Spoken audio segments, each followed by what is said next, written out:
Teacher Jane of Teach Talk, and welcome future DOST Scholar.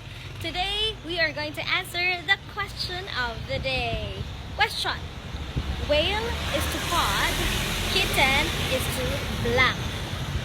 I'll give you 10 seconds to write your answer sa comment section natin. Is it herd, kindle, pride, or pack? Isulat. Let's check your answer. Sabi sa question, pag whale, ang kapares niya ay pod. Meaning po nito, ang grupo ng whale, pod ang tawag sa kanila.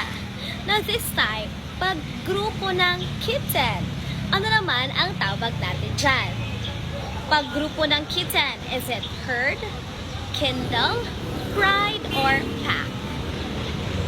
Answer is kindle. Pag grupo ng kitten, ano nga ang tawag doon? That is kindle. Nakatama ka ba? Very good. I'll see you on my next videos. Bye-bye!